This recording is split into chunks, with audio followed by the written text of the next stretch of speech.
No DQ Galaxy, we are live with a recap of Monday Night Raw, the Raw After Wrestlemania 39. Shout out to everybody watching this. Thank you to everybody that has followed NoDQ.com for WrestleMania coverage. Site traffic surpassed last year's WrestleMania for both days. Again, very much appreciated. Thank you all. Now, let's get right into this show, Raw After WrestleMania. A decade ago, Raw After WrestleMania was the most anticipated episode of Monday Night Raw, but in recent years, it hasn't meant quite as much. Did tonight change things? Well, let's get into it. We kicked off Raw with a video package, very well done, showcasing the big moments from WrestleMania Saturday and WrestleMania Sunday. We had Triple H come to the ring for a promo, talked about WrestleMania, said it was an event almost 40 years in the making. He thanked the locker room. He thanked the fans, of course, the crew. He assured everybody that WWE isn't going anywhere. Now, this, of course, a reference to the sale. Endeavor, the parent company of the UFC, officially buying WWE. WWE and UFC will be merging to form one company. Vince McMahon is still the chairman. He'll still be involved. It is what it is, guys. But WWE, I think, will be fine. We'll talk about this more coming up on the No DQ review Tuesday night, 7 p.m. Eastern, 4 p.m. Pacific. But tonight, we're talking about Monday Night Raw. Triple H used the then, now, together, forever line. And then he said he had one more person to acknowledge. And that person, I thought it was going to be Vince. Like, for a moment, I thought, oh boy, he's going to bring out Vince. And the crowd started booing. I think maybe they anticipated that too. But it was not Vince. It was our WWE champion, Universal champion, Roman Reigns, along with Paul Heyman and Solo Sikoa. Crowd chanted, "Roman sucks." Roman told Hollywood to acknowledge him, and then Cody Rhodes immediately interrupted. Cody basically talked about how Roman Reigns narrowly got by at WrestleMania. Cody felt that he had Reigns, and he had one word for the situation. The crowd knew what it was. They chanted rematch, and indeed, Cody said he wants a rematch against Brock Lesnar. Paul Heyman asked, when does Cody want the rematch? And Cody said right there, Monday Night Raw, Raw After WrestleMania. Heyman said no. Heyman said it would not happen there. It would not happen at SummerSlam. It would not happen in Puerto Rico or MSG. Crowd chanted bullshit. And Cody then said, well, he came there to fight, and since Cody had to basically fight Solo and Roman at WrestleMania, how about a tag match? Heyman talked with Roman Reigns. Crowd was chanting Roman's scared, but Roman did accept the tag team match. However, the stipulation was that it could not be, or it had to be somebody that competed at WrestleMania, and that person, if they agreed to team up with Cody, they could not compete against Roman Reigns for a championship match as long as Roman's the champion. Now, who was the person that answered the challenge? Brock Lesnar.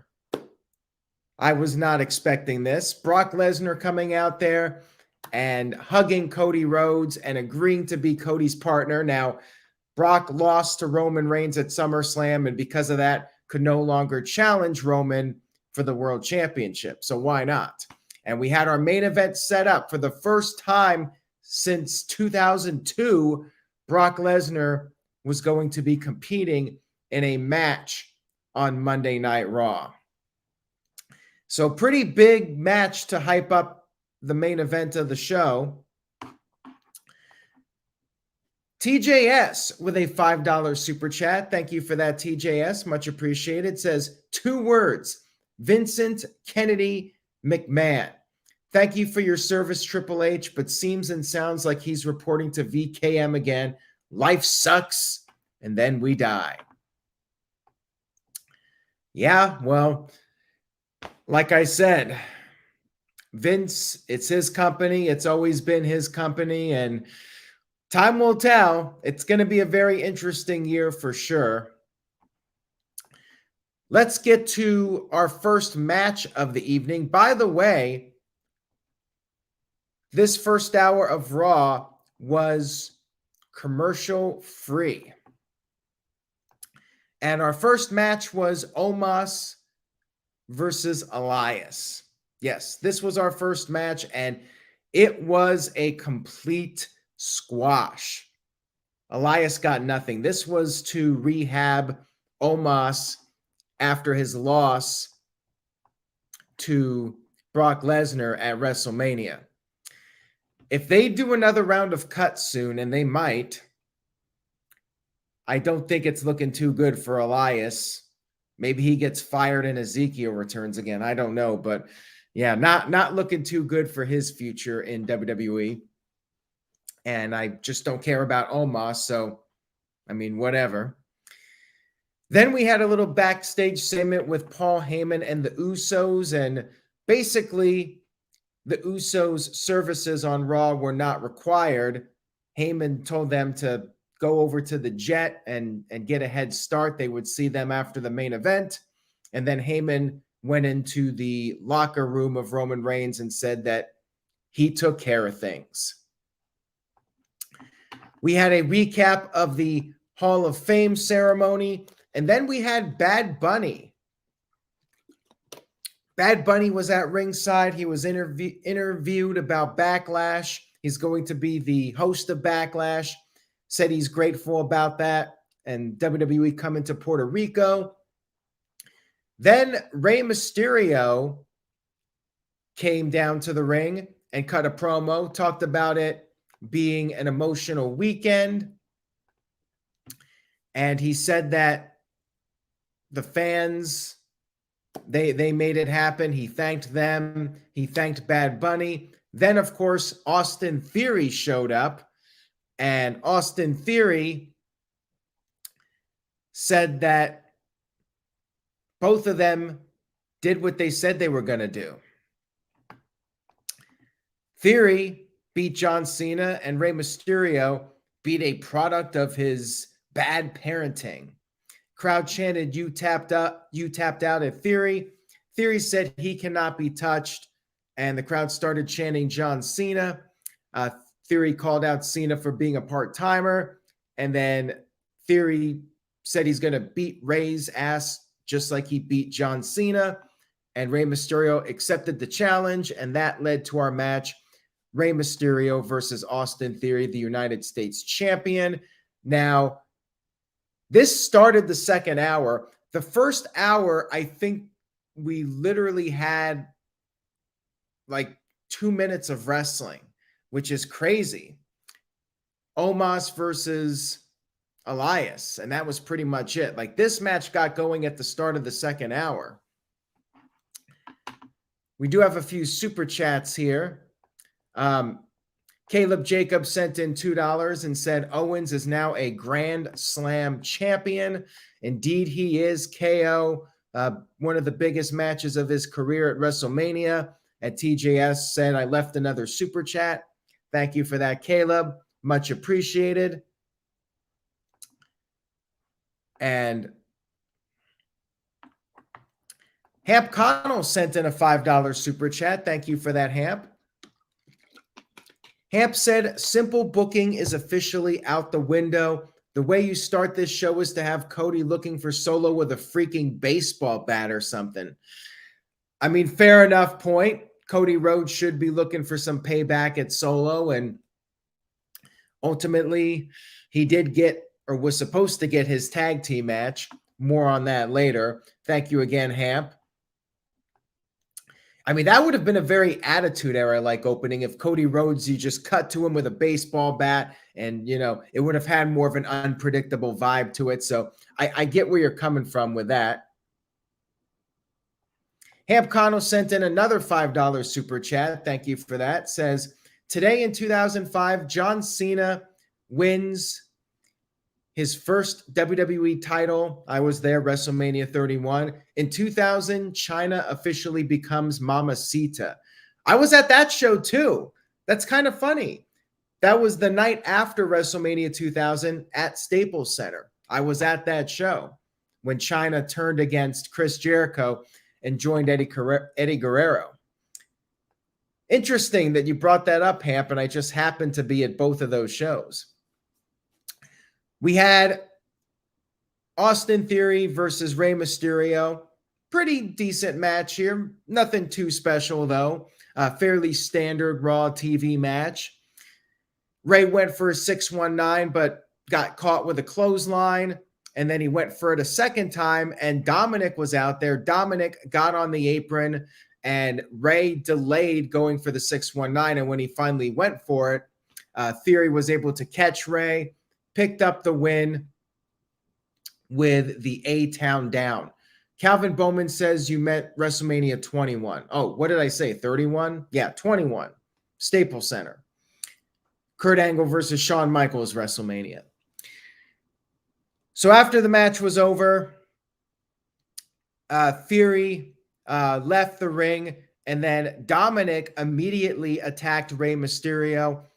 Dominic then went to the outside and had words with Bad Bunny, started yelling at him in Spanish. And then Dominic tried to punch Bad Bunny. Bad Bunny blocked it and punched Dominic. Damian Priest then tossed his buddy, Bad Bunny, over the barricade, and they had words. Priest told Bunny to stay out of their business. Bunny shoved Priest and then punched Dominic again. And then at this point, Damian Priest attacked his buddy, Bad Bunny, and chokeslammed him through the table. Bad Bunny took quite the nasty table bump. And yeah, they're basically setting up a tag team match. Bad Bunny and Rey Mysterio versus Dominic Mysterio and Damian Priest for the Puerto Rico pay-per-view Backlash. That's going to be a fun match. Good angle here. I liked this. Looking forward to it. Like I said on the WrestleMania recap live stream, they set up this match quite nicely at WrestleMania, and that should be a really fun match coming up at Backlash. And they kept showing replays of it. They made a really big deal out of it. Like, this was completely out of line from Damian Priest. You know, Bad Bunny, they're gonna fine him and all this. Like, well done. Very good segment here. One of the highlights of the show. And then backstage, you had Adam Pearce very unhappy with Damian Priest, and Priest said that that if he did not like Bad Bunny, just imagine how angry Adam Pearce would have been. We had Kevin Owens and Sami Zayn come into the ring to celebrate their tag team title victory, and the crowd was chanting, "You deserve it." They were doing the Olay chants, and they wanted to fight. Owens said, "Nothing says a celebration like a fight." They issued an open challenge, and the Street Profits accepted the challenge. Now, the Street Profits won the showcase match at WrestleMania. For some reason, I don't think this was a title match, which it should have been, because now that the Profits lost, that's it. And, it doesn't make sense for them to get a title match now. So what was the whole point of the showcase match if the Profits are not getting a tag team title match? So I don't understand that. And I don't think this was a title match. but correct me if I'm wrong on it. So we had the tag team match. Pretty decent match, but again, your standard Raw tag team match. Back and forth match here between the two teams. You know, no real baby face versus heel dynamic. You had some dives. Sami Zayn doing a dive onto the Street Profits, and later Montez Ford did a dive to Owens and Zayn, and then Street Profits did the Doomsday Blockbuster. Owens broke up the pin, and then Owens got the tag, hit a swanton to Ford. Dawkins broke up the pin, and then Ford did some crotch chops and went for the frog splash, but Owens avoided it. Owens hit the stunner. Sami Zayn tagged back in, hit the haluva kick, and got the 1-2-3 victory. Caleb Jacobs sent in a $2 super chat. Thank you for that. Says, I want an El Generico cameo. Do you want an appearance by El Generico, or do you want a cameo as in a video message from El Generico? I think you meant like an appearance on TV. Yeah, they could always bust that out at some point.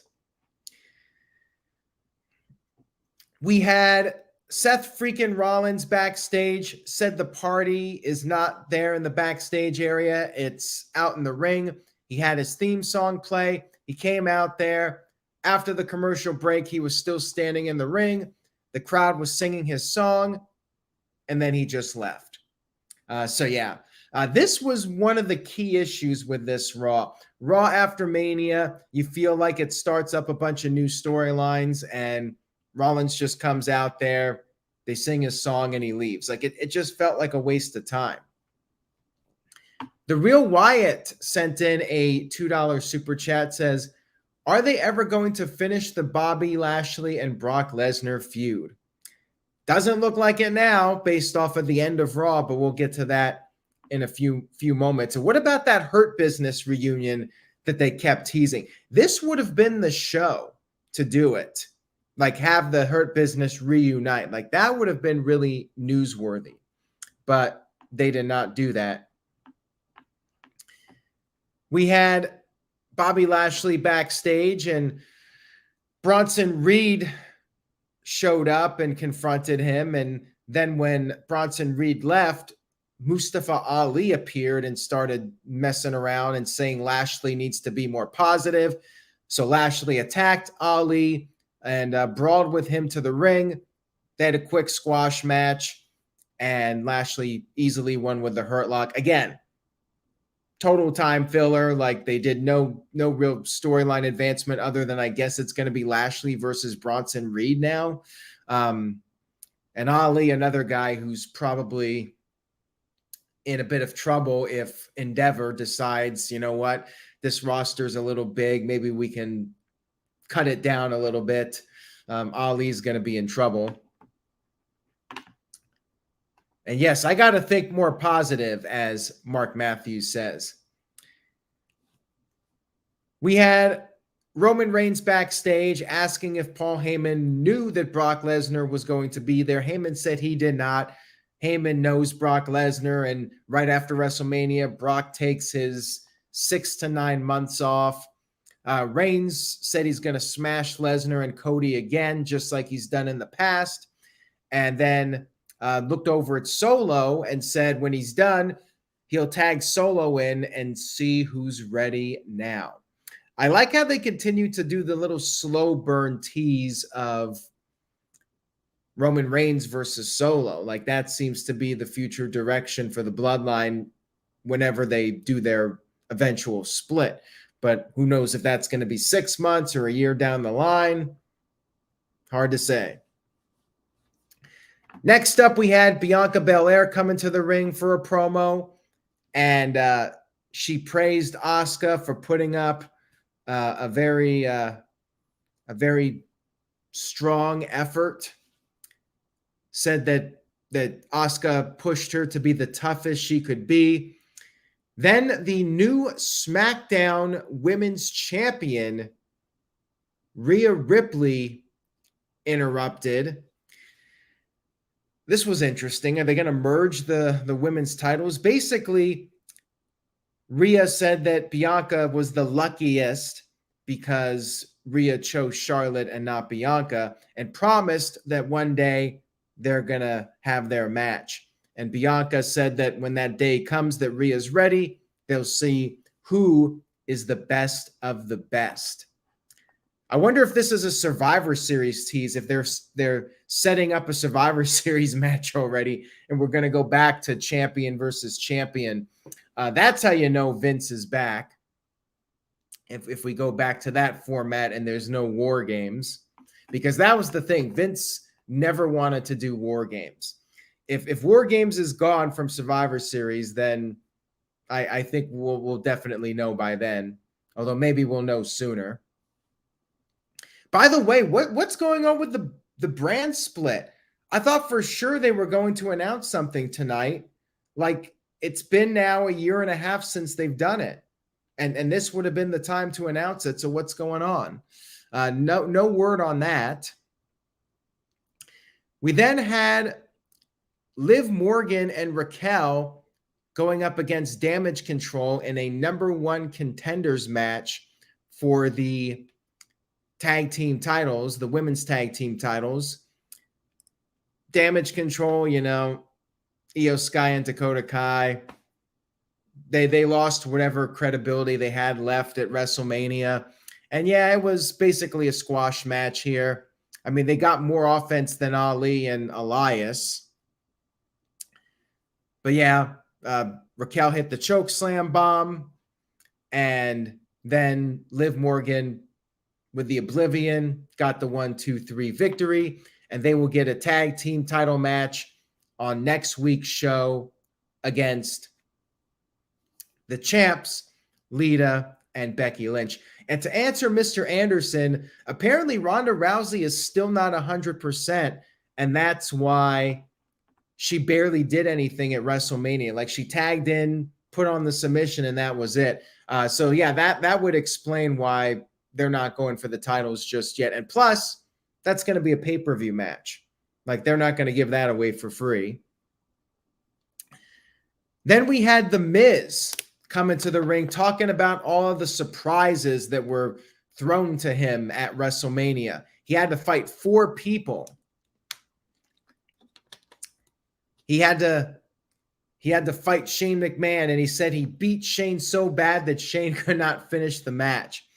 And then Snoop Dogg had to sucker punch him and hit him with the worst people's elbow ever, he said. But according to The Miz, that's all done. The past is the past. It's a new season, and he is done with surprises. So guess what? We had a surprise. It was a return. The return of Matt Riddle.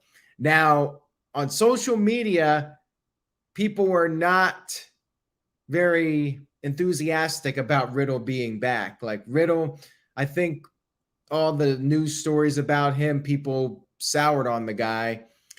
And yeah, it was quite lackluster, the reaction for him, at least on social media. He got a pretty decent pop on TV, but, nothing overwhelming or anything. So Riddle came in, and of course, Miz sucker punched him. Riddle came back and hit him with the Bro Derek and left him laying.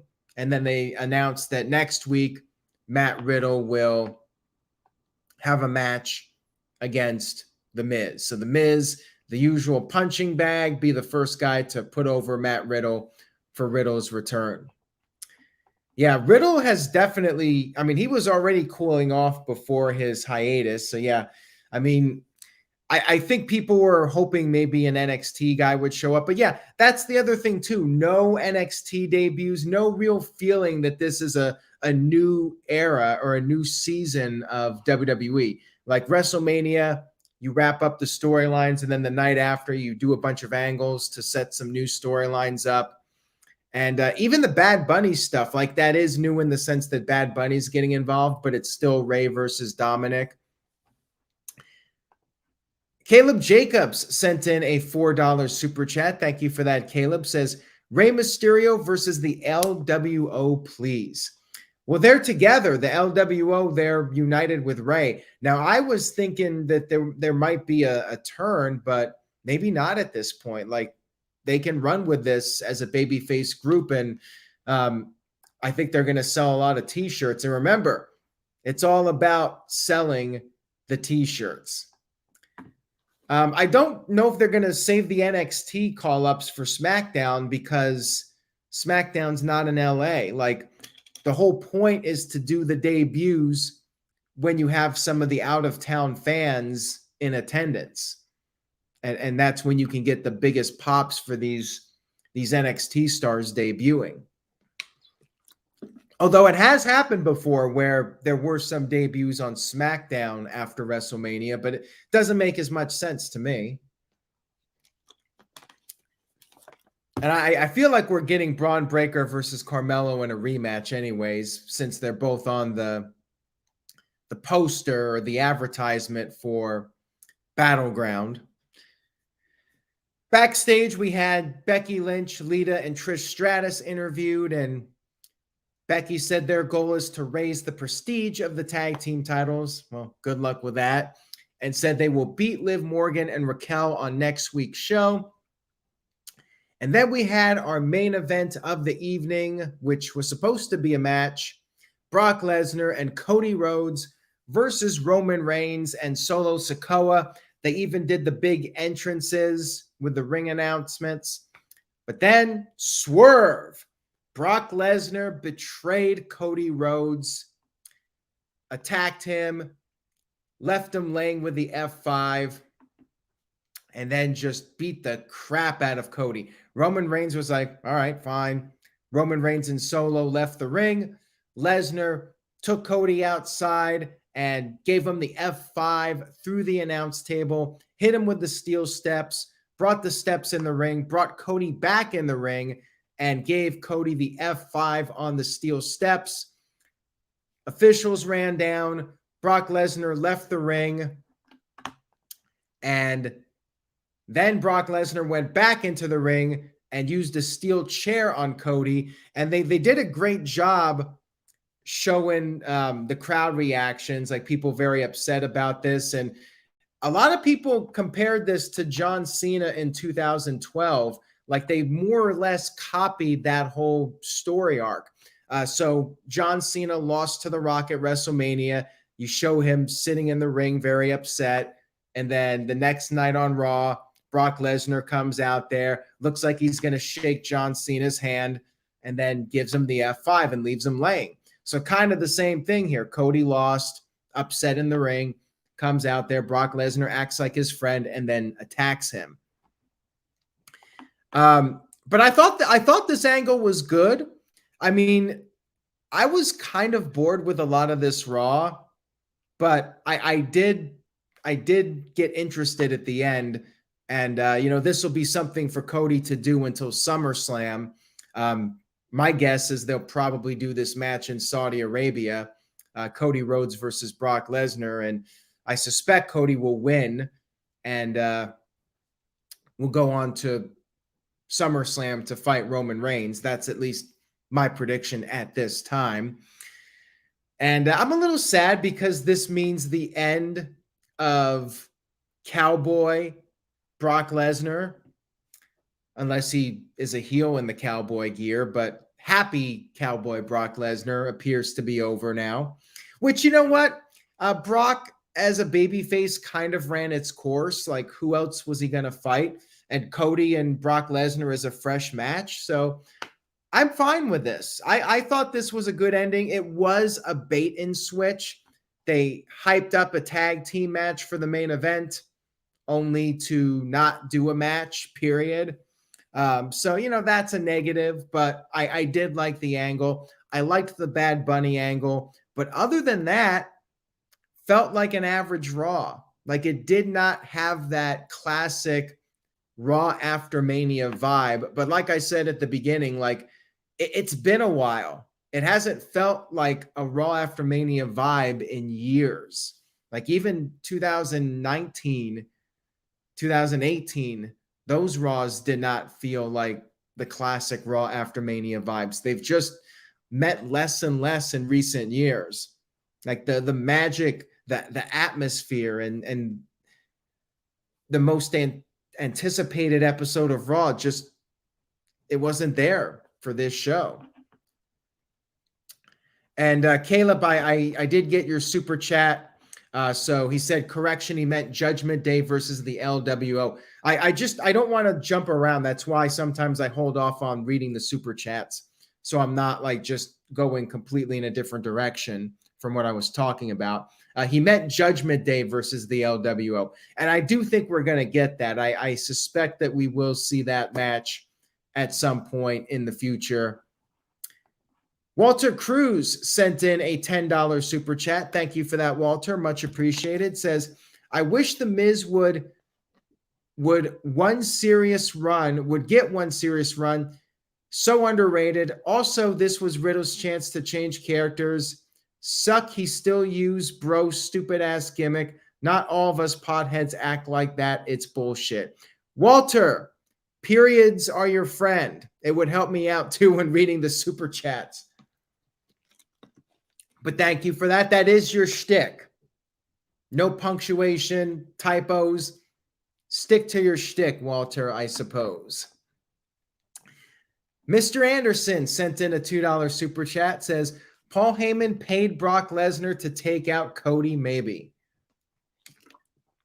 That's interesting. That would make sense if it was Paul Heyman that orchestrated this to make sure that Cody doesn't even get the opportunity to face Roman Reigns again. I like that. That logically makes sense.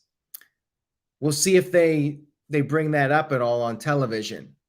And Building Nexus with a $2 super chat, thank you for that, says, any ideas for Roman Reigns' matches until SummerSlam?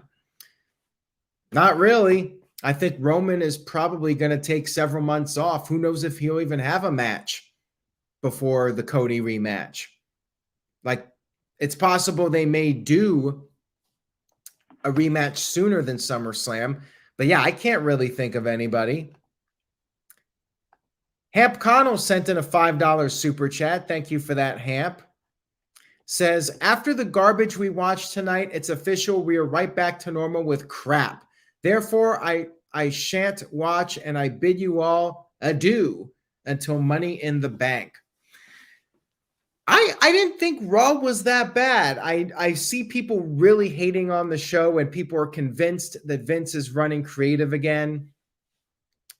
It just felt like a normal Raw for the most part. And I think in that sense, it was definitely a disappointment. But, I mean, I didn't think it was a bad show. It was just standard.